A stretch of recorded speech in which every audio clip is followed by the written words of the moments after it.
All right, well, thank you all for joining us for the webinar, When to Keep Your Mouth Shut, Basic Strategies for Patents and Trade Secrets. So a little bit about us. So we are a nonprofit organization. We provide confidential, no-cost advising, and then also some low-cost or no-cost training as well.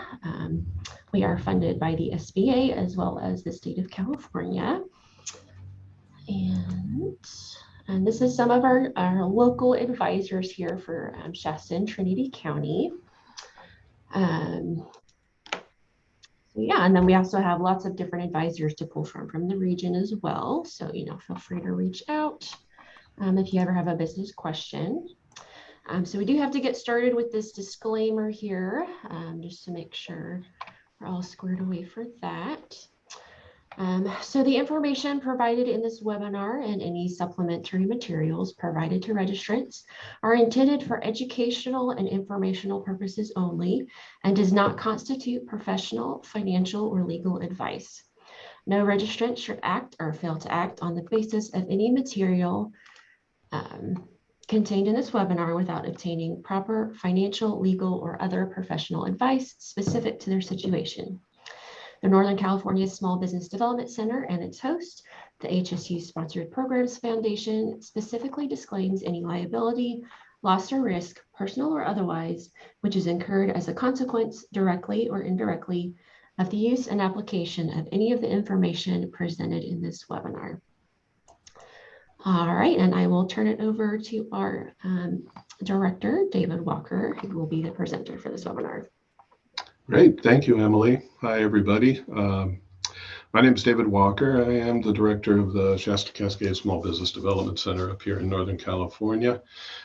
Some of my qualifications to do this particular webinar include the fact that I have negotiated a bunch of patent license agreements in another life. I've been a member of an IP committee at several universities. I had a patent, I had a trademark, but I am not an attorney.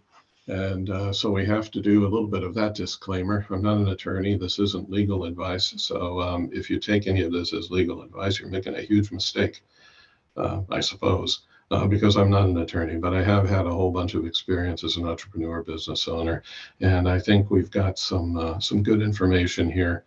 I don't think there's very many of us, so if you have any questions, throw them in the chat.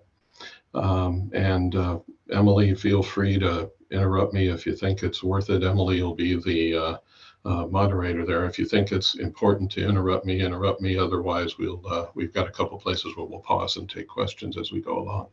So we'll play it by ear. Some of the things we're going to cover, we're going to talk quickly about innovations and an overview of patents and trade secrets so that we can get a general understanding of what they cover, the value of each, and we'll compare the pros and cons of each, talk about the costs and how to make some strategies, just some ideas about how to make decisions. When is it appropriate to have a patent? When does it make more sense to just keep a trade secret? And we'll try to look into that a little deeper as we go along. So let's start with innovations. One thing I've done here is I've included some of my favorite patents. These are actual patents that people really did that I thought were a little bit funny or odd, but they are real. This, for instance, is a real patent for a banana protective device. So you want to keep your banana free from bruising, you put it in one of these things. So I just kind of got a kick out of these. So I put these here and there throughout this presentation just for our enjoyment. Talking about patents, talking about intellectual property, talking about trade secrets could be pretty dry. And so we're going to try not to be dry, and we'll see how it goes. So innovation, basic concepts, I think we need to get established so that we understand where it is we're coming from so we can make right decisions down the road. Innovation is turning an idea into a solution that adds value from a customer's perspective. Your innovation is more than likely going to affect your business model, your technological know-how, because you're going to probably need to there's going to be a requirement for some new training or implementation that you're going to have to deal with, and it can affect your sales and profits as you go along. So we have a good understanding of innovation. Innovation Your intellectual property that consists of your innovation, consists of your trademarks, they have value. They're on your balance sheet as a intangible asset. So there are other assets on your balance sheet too. You have cash, you have equipment, you have inventory, and you protect all of these things. You keep your cash in a bank, right? You maintain your equipment. So you should protect your intangible assets as well. Patents are a way you protect your innovations. Trade secrets are also a way to protect them. You register your trademarks. That's a way to protect your trademark. So when you're talking about your intellectual property and you're talking about ways to protect them, you're talking about a strategy, overall strategy for your intellectual property. And it's going to consist of not only protecting your intellectual property, but also ways to turn your intellectual property into money, ways you can make money off your intellectual property, and how you avoid infringing other people's intellectual property. And your strategy in doing this shouldn't be done in a vacuum. It's a company-wide exercise. It's going to involve data from your marketing, your sales, your production, accounting, human resources, R&D. All of these things need to be taken into consideration when you're talking about your IP strategy, and you're talking about whether or not you're going to you're going to pursue a patent or keep some innovation a trade secret, for instance, because the whole thing is, how will it meet your business goals? And what's the right way, the most effective, the most efficient, the most cost-effective way to keep your IP strategy, or to keep your IP rather, protected. So that's where we're headed here. One thing companies should have, and I wanted to bring this up, are some invention policies. Company policies, generally speaking, will say that works for hire will belong to the company. Work for hire is when you pay for somebody to do something for you. You hire them to help you. And if those works for hire result in an innovation that's patentable, well, you paid for that. So unless there's something in the contract that says otherwise, the assumption should be that the work of hire will belong to the company. So there shouldn't be something in the contract that says otherwise. You need to make sure that your contracts say in your works of hire that any innovation that is created as a result of this activity will belong to the company. It doesn't belong to the guy you hired to do it.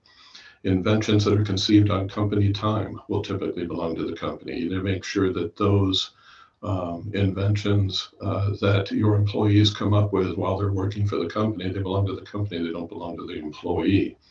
And inventions that use company resources belong to the company.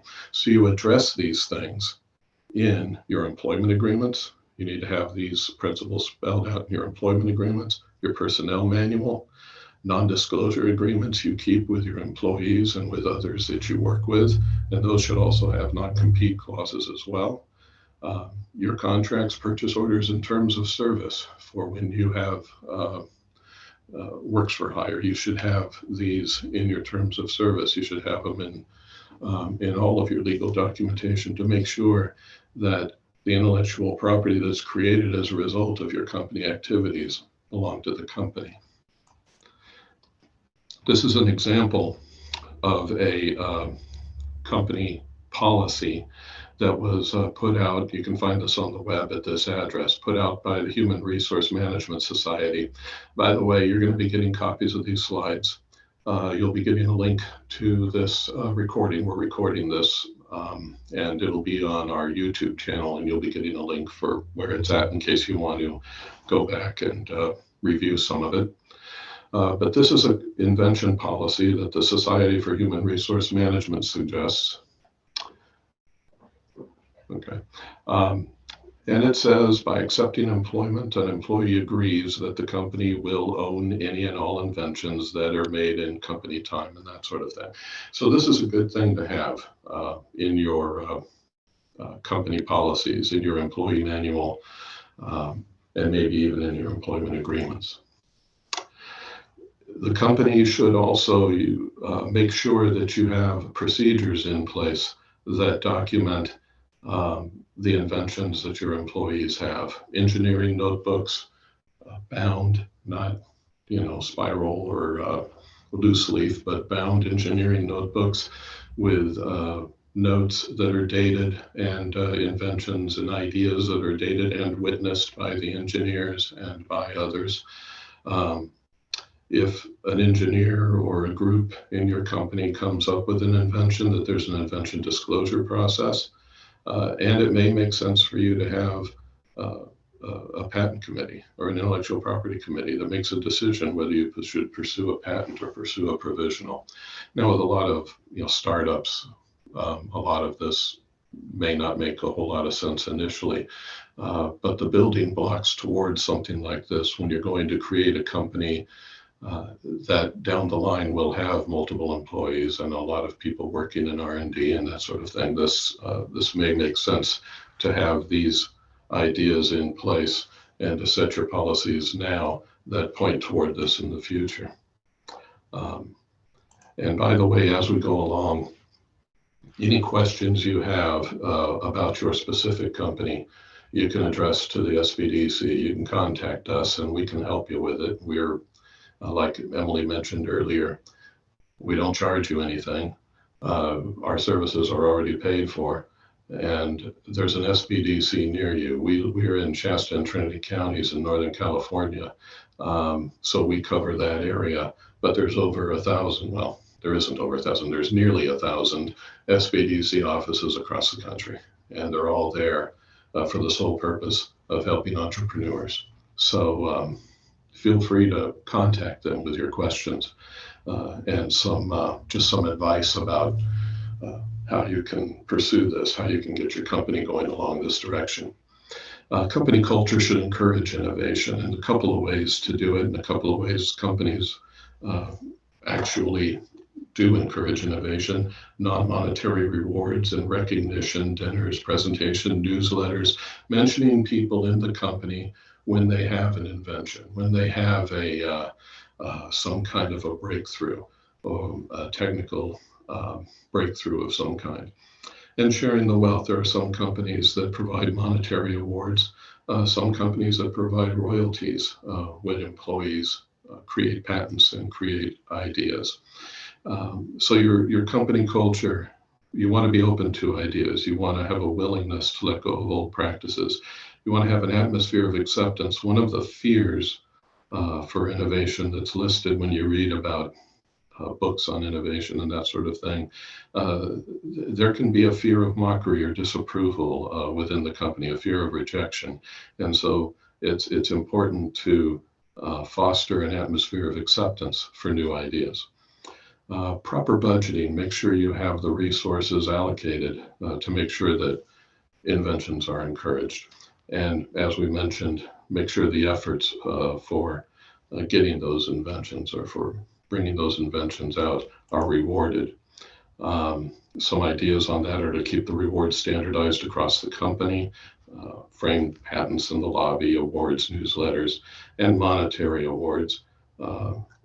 Interesting stuff, I think. Small businesses typically range from $500 to $2,000 in terms of awards for patents to their employees that come up with ideas. And other companies and universities will provide royalties on revenue for patents. Universities, when they license patents, they'll split the royalty between the university, the department, and the inventors many times. These are some examples of some company reward programs. Bell Labs has framed copies of patents mentioned in company publications, copies at locations, recognition dinners. If you're an employee of Sun Microsystems, they give you $500 when you file the patent, $200 or $2,000 when the patent's issued. Private startups will average about $500 for a provisional patent, $1,500 for a full application, and $5,000, some of them, on issuance. So let's go from there and give a quick basic overview of patents and trade secrets. And as we segue into this, I thought you might like to see a gravity-powered shoe air conditioner.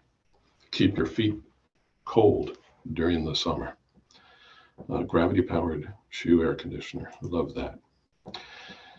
Companies use patents and trade secrets. They use both of them. You see a can of WD-40. Well, that nozzle is patented. There's a patent on the nozzle, but the formula for WD-40 is a trade secret. It was developed in 1953, and the actual formula, the stuff that WD-40 is made of, they didn't patent that.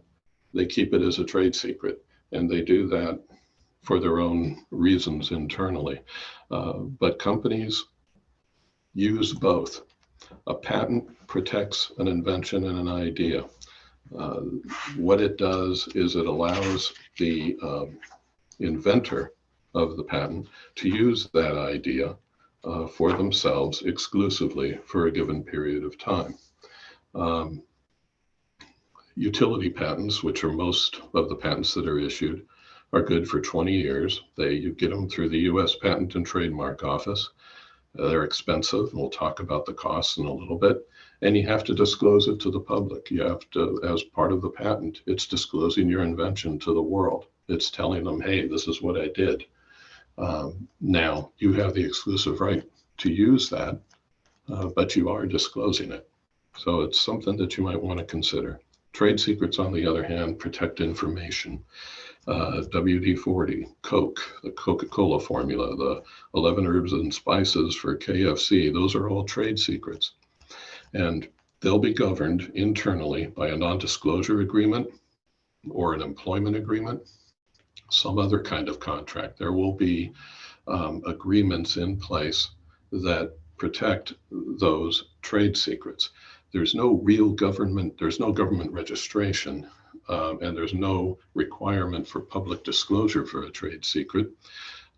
There are some government protections when a trade secret is acquired through what's known as industrial espionage, using an illegal way to get confidential information, hacking into computers, bribery, things like that. Competitive intelligence, of course, is legal. I mean, you can go to websites, public places, websites, news articles, patent filings, and you can get information about competitors. But the information that is secret is protected only through an NDA or an employment agreement with the people that know it, or it's protected if it's not made public. Basically, it's protected against getting the information illegally. So those are the differences between the two. And we'll look a little bit, and it hopefully will become a little bit clearer as we talk about the pros and cons. This gentleman on this slide is using a pair of leaf gathering trousers that as he walks across his lawn in the autumn, he gathers his leaves, as you can see, through that patented invention. Pros of patents: they provide legal protection that we discussed already, and they give you a level of prestige. There's a marketing value, and it can attract people. If you say that your company has a patent, there's some validity there. There's the knowledge to the public that your idea has been vetted to a degree, at least by a patent examiner at the US Patent and Trademark Office, and they granted a patent for it. A patent is something that is new, non-obvious, and useful. And so basically you have a patent, you have the US government saying, yeah, we agree, this is a new idea. It's not obvious to people that were trained in the state of the art, and it's a useful idea. It's something that that has some kind of utility. There are cons, however. They're expensive. They can cost tens of thousands of dollars to get. They can cost millions to defend in the courts. We'll get some actual figures for you in a few as we go through this presentation. And like I mentioned before, one of the other cons is your idea is published. The whole world's going to know your idea. Now, you'll have the exclusive right to use it in the United States, but the whole world is going to know it. Your patent, by the way, your US patent is good in the United States.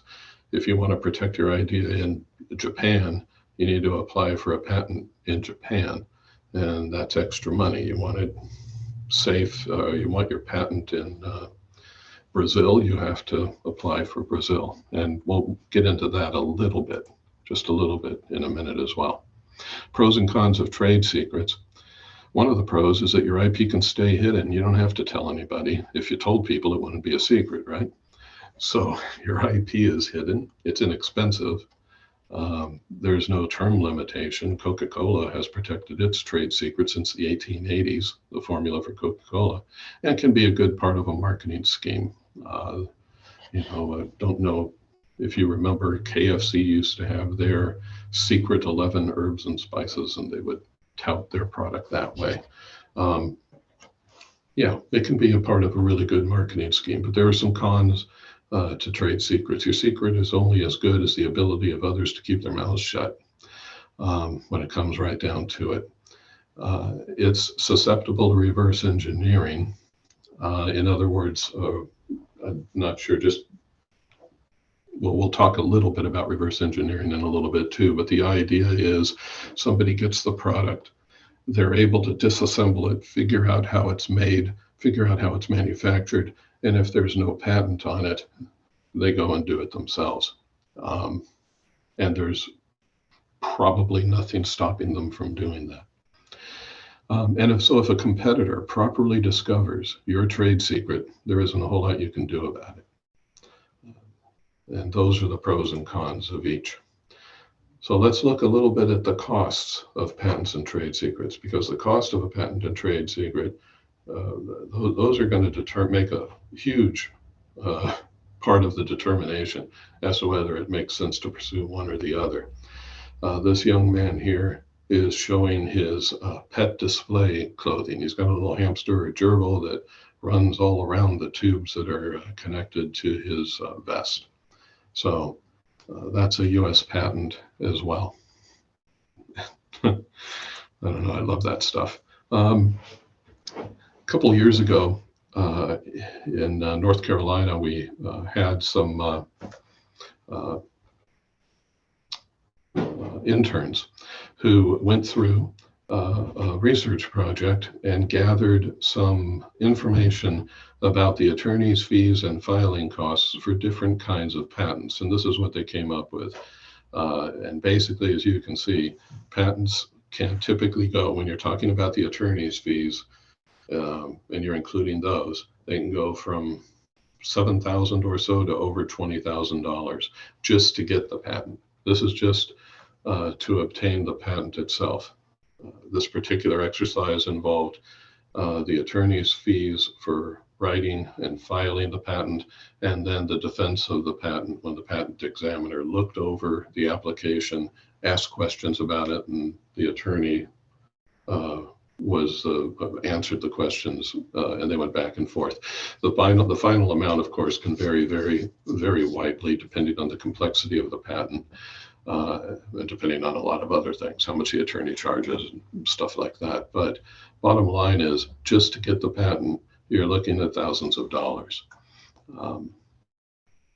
And then you have other fees. If you're going to go after other countries, you're going to need to file for a patent application in those countries. There is a patent cooperation treaty that the U.S. is part of, but all that does really is it means that the U.S. and other countries cooperate when it comes to filing and defending patents. And you can, when you file your U.S. patent, you can file a PCT, a patent cooperation treaty document, for a few extra bucks. And what that'll do is it'll get you a placeholder while the U.S. patent is going through the machinations and the approvals, and then you have a period of time where you can file for other countries as well. So other countries are going to cost more money, obviously. So something else to consider if you're going to be selling your product. I don't know why Brazil is on my mind, but let's say you were going to sell your product in Brazil. You may want to pursue a patent in Brazil to protect your intellectual property there. In addition to that, there are some relatively minor maintenance fees. This is from the U.S. Patent and Trademark website. In 3.5 years, depending on the size of your company, you'll have to pay these fees to maintain your patent. And then you have more fees due in 7.5 years, more fees due in 11.5 years. And then there's the cost of defending your patent, and that's where it can get really expensive. This is a really good article here from last year, patent litigation statistics. The average cost for patent litigation is between $2.3 and $4 million just to construct the claim portion for a patent litigation. For a case with less than $1 million at risk, it's still going to cost you at least $250,000 to construct the claims. For cases with more than 25 million, you're talking over 2 million. The entire trial costs can go from $700,000 to over 4 million, depending. So this becomes a huge question you need to answer when you have an innovation and you're thinking about patenting it. If you're going to make $500,000 over the course of your product sales for products that are based on your intellectual property, and are you going to defend the patent? Are you going to pay these fees to defend it? If you think you're going to make 100 million off of it, then yeah, it might make sense. But if you're going to make 100,000, it may not. The other things to consider: litigation takes, generally speaking, 1 to 3 years to get to trial. About 96% of claims are settled out of court. And another little tidbit here: courts in 2020, they awarded $4.67 billion in patent damages. And the median damage award in 2017 was a little over 10 million. So some data to consider when you're thinking about, am I going to get a patent? Am I going to pursue a trade secret? Now you compare that with trade secret costs. There's no real filing fees, no real legal fees, unless you end up having to go after someone who has illegally acquired knowledge from your about your trade secret. So there are costs in enforcement, but the cost for the trade secrets itself are fairly minimal. So I did a lot of talking, and I talked about a lot of stuff. Do we have any questions at this point? Emily, I'll pause for a few seconds here. Yeah, we have a couple questions here. So first question, since the title of this webinar is when to keep your mouth shut, does this mean that we shouldn't discuss our IPs on white papers before we patent them? If you discuss your IP on a white paper, you have 12 months to file a patent, or it becomes public. It becomes part of the public domain. So if you're in a university, there's pressure to publish, right? So you may need to publish. You may have a marketing opportunity, and you want to publish a white paper. If you're going to go after a patent, my advice would be, as you publish the white paper and you're reasonably sure you can get a patent application on file within 12 months, then go ahead and file a provisional application. Provisional application is simple to fill out, simple to complete, doesn't cost a whole lot to file. You could probably do it yourself. There are templates online available for free. And you could probably do it yourself, although an attorney would probably tell you not to. They'd probably tell you to hire them and have them do it. And that may make sense, actually. But if you needed to, you could probably do it yourself. And as soon as you file a provisional application, you have a patent pending. And you're able to say patent pending. And you can put that in your white paper and say patent pending. And then you have 12 months from the time you make the disclosure and the time you file your provisional until you need to file an application to protect that. So I hope that answered it. Next question, can we do utility and design patents on one IP, or do we need to choose one or the other? Yes, you can do both on an IP. They cover different things. Utility patent's going to cover, obviously, it's going to cover the invention itself. The design is going to cover the ornamental look of something. So yes, you do multiple patents. You would do a design patent and a utility patent, yeah, on the same thing. Okay, let's see. And then is there any data who usually benefit from patents? Is there any data? I'm sorry, say that again. Yeah, so it says, is there data who usually benefit from patents? Is there data to usually benefit from patents? I'm sorry, I don't. Okay, yeah, so if you could clarify that in the comments in the chat. Yeah, that'd be great if you could. I'm just not sure what we mean there. Okay. Who usually benefits from the patents?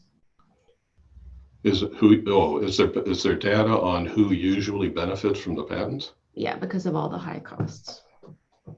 Okay.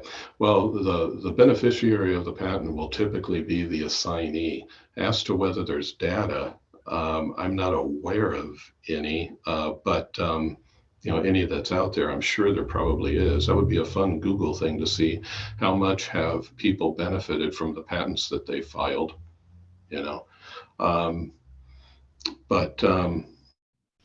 Yeah, the assignee is going to be the person that owns the patent, for instance, and they're the ones that are going to benefit, generally speaking. For instance, you're an employee at a company, you have an invention, you do the invention disclosure, the patent's going to have your name on it, but it's going to say assigned to in the company name, usually. And so the company is going to be the one that benefits. How much companies have benefited from patents? Yeah, I don't know. That data probably is out there somewhere. I just don't know where to find it. It'd be fun to do a Google search on it. So I think that's it for now. Oh, wait, one more. Okay. Are software and algorithms patentable? And if so, is the process the same as with material good inventions? Yes and no. Software and algorithms in and of themselves are math, right? And you can't patent math, but software and algorithms, the innovation surrounding the software that the software and algorithms support could be patentable. It's the best way I can explain it. Other people have explained it better, I'm sure. And so while there's been some back and forth about it over the last 10 or 15 years, is a software program patentable and all of that, the U.S. Patent and Trademark Office of late have been saying, from what I've read, they've been saying the novel and non-obvious concept and invention behind this that is supported by the software is what's patentable. So what you do is if you have a novel, useful, and non-obvious invention supported by the software, you try to patent that. And in the meantime, you copyright the software, you copyright the algorithm, you copyright that is supporting that, and you go after infringers two ways, I suppose. I hope that made sense. Anything else? I think that's it for now. Okay. We'll continue. This is a snake leash that this gentleman invented. So let's talk about some things we want to do to make IP decisions. There's some areas to consider, and we'll be talking about these. Your product life cycle, how much you can earn and how long do you have to earn. Some of the considerations of the patent defense costs considering your product life cycle, and the fact that a patent in and of itself has a marketing value, which is another reason why you're going to want to do a design patent. I'm glad somebody brought that up, because a design patent, in my opinion, a design patent, they're easier to get. They're more straightforward. If you have a unique ornamental design, you can patent it. You can say your product is patent pending or patented, because it is. And it's a relatively inexpensive way to give your product validity to, it's an inexpensive thing that can help market your product. So I personally, for that reason, I'm a fan of design patents. I have a design patent, in fact. Didn't do me a whole lot of good with my product, but that's another story. I think others probably could if they had a product that was actually worthwhile. Anyway, so yeah, we'll talk about these. So that's the wrong, it says research and development strategy. That's actually the wrong title on the slide, but we'll go from here. We're going to talk about product life cycle here. So when you're developing a product, the first thing you do is you sink money into R&D. And that is money that you use to develop the product. And so you're losing money. It's money that you've invested to bring the product to market. But after you get the product ready and you start selling it, you start to get some sales, okay? And you start making a little bit more money and you get to your break-even point. And then as your product starts to gain acceptance and starts to become more popular and people start buying it, hopefully your sales soar, people demand your product, and you start making some profits, okay? And eventually your product becomes the standard. It becomes the thing that people start buying, the thing that is common in the marketplace. The novelty wears off, everybody has it, and sales flatten as your market matures. And you're just zooming on along and you're making these products and things are going great. And then somebody comes along with a better idea. And what happens? Sales start to decline as a succeeding technology is introduced. Hopefully you came up with a better idea and you replaced it with your own succeeding technology. And then this particular market, the sales peter out as the product is replaced by a succeeding technology. Let me give you an example. In 1996 or so, the flip phone was introduced. Sales started. It did really, really well until about 2007 when the iPhone came out. And suddenly people kind of quit buying flip phones and they kind of moved over to the iPhone, which became a succeeding technology to the flip phone. So there's some important things to consider here. And the biggest thing to consider when in my view, when you're thinking about patents and you're thinking about trademarks is how much money can you make here? Because if you can make $100,000 here, does it make sense to spend $20,000 to get the patent and then somebody infringes? Does it make sense to spend $500,000 to go after them? That's just a basic math thing, right? But if you can make 10 million here, then maybe that does make some sense, something to consider. So there's an important question that can be answered by doing just some basic cash flow projections. Understand what your expenses are, understand what you can reasonably sell within the window. Let me go back. This window, well, you know what? I think I can go forward. Yeah, I can. You know what? This window, maybe 20 years long. For a patent, you have 20 years of protection. The flip phone into the smartphone, flip phones had about 11 years of sales if we accept these dates. I'm not sure we can accept these dates, but let's pretend they're accurate. Not 100% sure they are. So let's say you had 11 years. That's how much money you could make within that period of time. So what kind of IP are you going to want? This is one of the factors you're going to want to consider when you're thinking about, am I going to invest in a patent or am I going to invest in a trade secret? So consider your market validation, consider your customer development experiences, and consider your overall business plan and think about what specifically can you do, because that's going to read in to the decisions you make down the road. The other thing you want to consider, what is your competitor's catch-up time? Does the disclosure provide information to give the competition a head start? And will a patent help lengthen that competitor's time to market, or will it not make a difference? These are things to consider when you're thinking about this. So let me throw out a couple of questions, and we'll see if it makes sense, whether you should go after a patent or a trade secret, generally speaking. I'm going to throw out 4 or 5 questions here. First of all, are you willing to spend money to defend a patent? If so, then yeah, maybe it makes sense to get a patent. If not, why do it?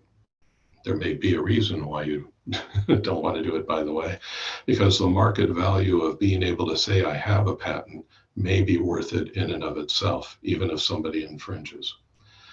I cannot think of an example where that is true, but it might be. I've known of people who have said that before. I've heard attorneys say that before. Then again, maybe the attorneys are writing patents. I don't know. But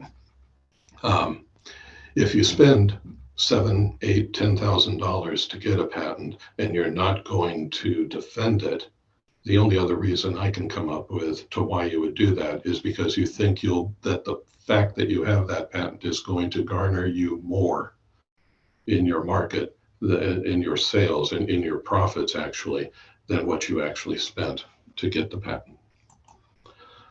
Is your innovation a recipe or a formula? Well, if it is, you probably want to do a trade secret. If it's not, then maybe a patent would be a candidate. The problem with patenting a recipe or a formula is the non-obvious requirement. There's not very many recipes that can get past that when you're talking about patents. There are a couple of examples of recipes that were patentable.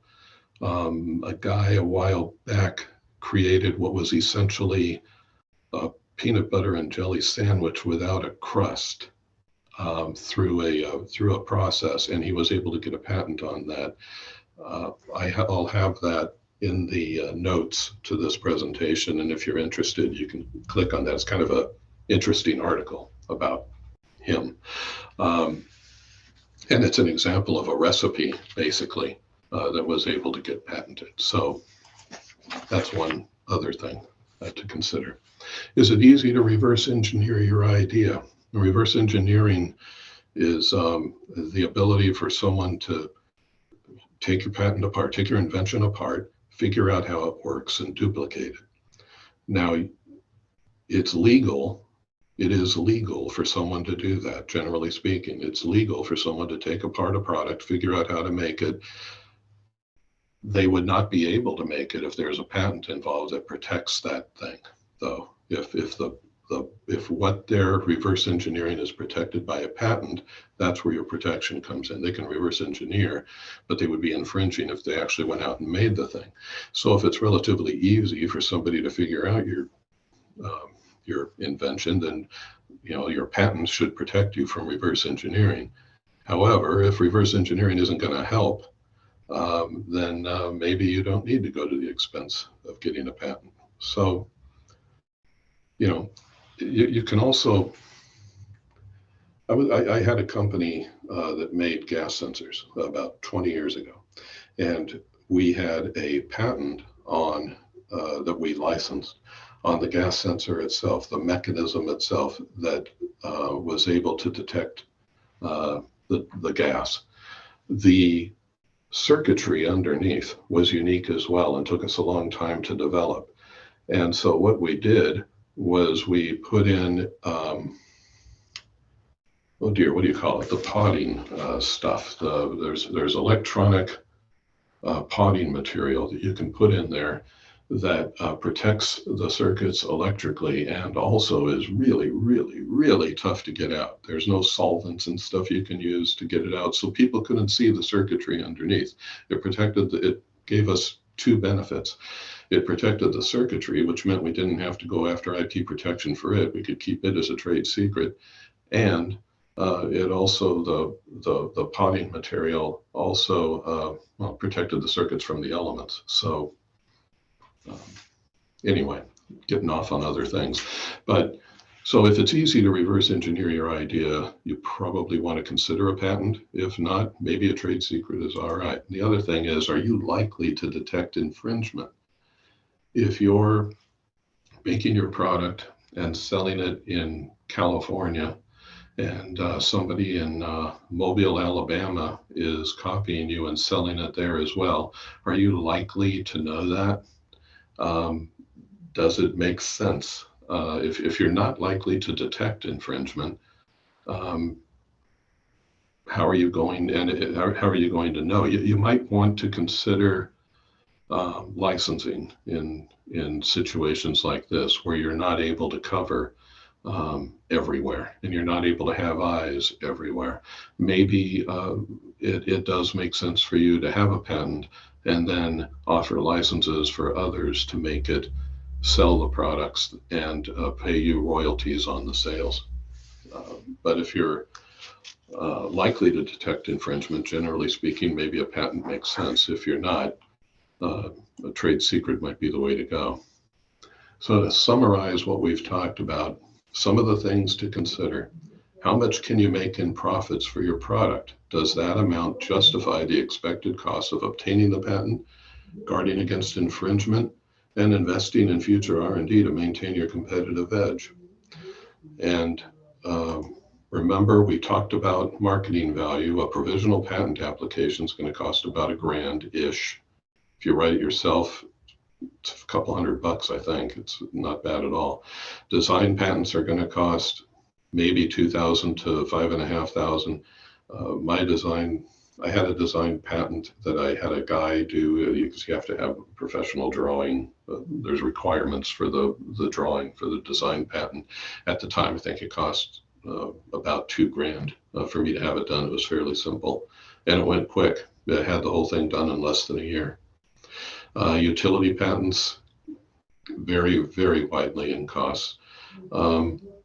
What is the market value of being able to say that the product or service is patented or patent pending? It gives you greater credibility. It can give you the perception that your product is superior or unique, and your company can be perceived as innovative. So there's a value there. Is that value worth paying $7,000, $10,000, $20,000 for a patent? You know, and remember, there's marketing value in trade secrets as well. Look at Coca-Cola, look at KFC, look at Google's algorithm, you know. So promote innovation in your company. Understand the vulnerabilities of your intellectual property and try to guard against those. Calculate your likely earnings for the products that are protected by your IP. Determine whether it makes sense to pursue a patent or a trade secret, but always consider the marketing value of your IP. And that's basically all I have. How are we doing on questions? I think we're good for now. Okay. Well, let me tell you this then. This is these are some next steps for you. We're the Shasta-Cascade SBDC, and that's our contact information. Emily's email address is emily@norcalsbdc.org. You can email her anytime you want. That's easy for me to say because I'm not getting the email. She is. So anyway, no, Emily's terrific. Emily's wonderful. So if you have any questions at all, feel free to contact us, but understand there is an SBDC that services your area. If you're not in Shasta County or Trinity County, you can find an SBDC near you by Googling SBDC, Google your area, and it'll come up, or you can go to the website, americassbdc.org, and there's a little thing that says find your SBDC, and you can find your SBDC there. And this is how to get a hold of us if you need to get a hold of us. So that's what I got. All right, so there is one more question before I get to that. So I put a link to our survey in the chat. So if you click on that and fill it out, that really helps us out, kind of lets us know, you know, how we did in this webinar, if there's anything that we can improve on, as well as any suggestions for future webinars. So please fill that out. Okay, so last question here. How do you market that you have a trade secret, like what you do for saying that you have a patent? And does the trade secret have a credibility boost? It's going to depend. I can tell you the way you market the trade secret is when you're trying to differentiate your product in the market, what makes your product better than somebody else as well. You have a process, you have ingredients, you have things that your product does that others cannot meet because you have secret processes or you have secret ingredients, things you're not telling anybody about. So that's what makes yours special. That's what differentiates your product. Um, Different companies will do it different ways, and it's going to depend on the type of product you have. Yeah, McDonald's says the Big Mac still uses its secret sauce. They call it a secret sauce, and it's a trade secret. And so people go, oh, in theory anyway, they go, oh, cool, this is a secret sauce and it tastes great. So, this is wonderful. Now, does it have the value of a patent? In my view, no, because it's, you can say the patent has the on the surface has the validity that's given to it by the fact that the U.S. government has said it's new, it's novel, nobody else has done this before, it's not obvious to experts, and it has some use. It's very, very useful in the market, and so it's a special thing. And that's the U.S. government saying that, and there's some validity there. So to me, saying that you have something that's patented is much more valuable than saying that you have a trade secret, but they both have market value. It's a matter of how you position it. Awesome. And we do have time for a couple more questions if any of you want to put that in the chat.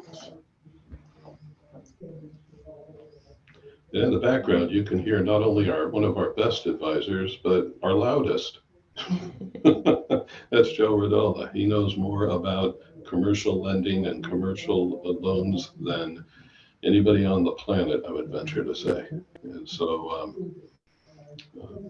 if you have any questions about that, something about the SBDC, we have experts in pretty much any area you can come up with in business, HR, accounting.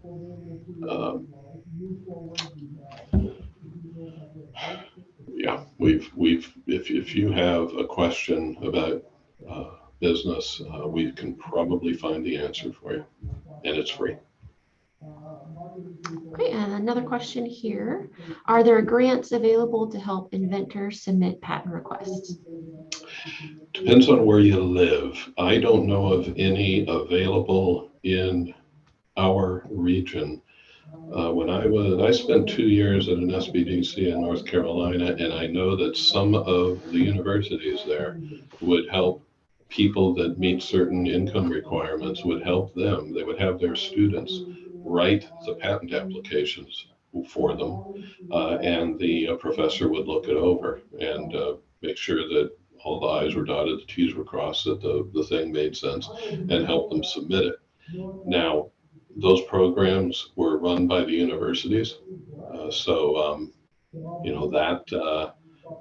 they came and went.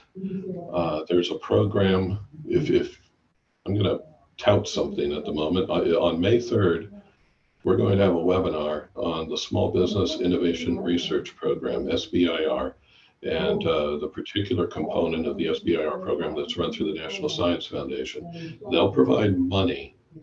The U.S. government will provide money to help you bring an innovative idea to the market. You can use, with some of these programs, you can use a portion of that money to pay for your patent. With the NSF, the National Science Foundation, you're not allowed to use the money to pay for your patent, but they allow you to use a certain amount for anything you want. So, you're not allowed to pay for the patent in the proposal, but you can take the money, the portion of it that you can pay for whatever you want, and you can use it to pay for the patent. I hope that made sense. So, but anyway, on May 3rd, if you have an innovative idea and you think that there's a market opportunity for it, I'd encourage you to learn about the SBIR program. Join us on May 3rd and yeah, hear about it. It's a great program. Okay, another question here. If I publish a white paper and someone files a patent very similar to my design, does that mean I lose my 1-year allowance to file mine? Yep, it does. It does, because unfortunately in the US, it's first to file now, not first to come up with the idea. So you publish your white paper. If you haven't filed something and the idea is less than a year old, yeah, the first to file.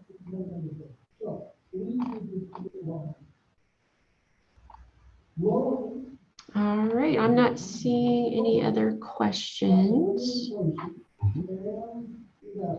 That's why if we go back to the whole idea of the white paper, that's why I'm thinking it sounds like if you want to publish a white paper, it might make perfect sense to, at the same time you publish the white paper or just before, to go ahead and file a provisional.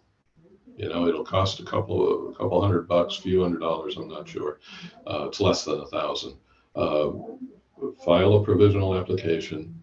It does not have all of the, doesn't have the claims. It doesn't have the other parts of the patent that a full application will have, but it provides you the protection.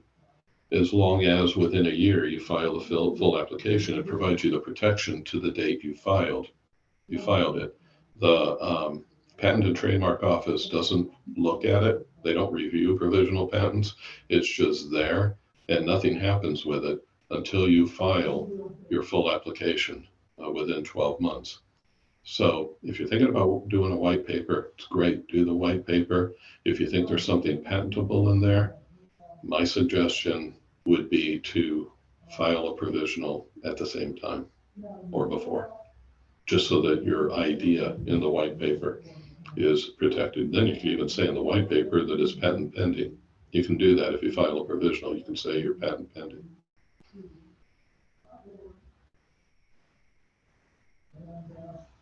Okay, and then can we argue that the other person's patent application doesn't meet the new test?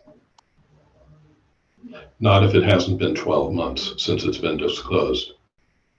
That's the point of the 12-month thing. If it's been disclosed longer than 12 months ago, it's no longer new. That's where the new test comes in.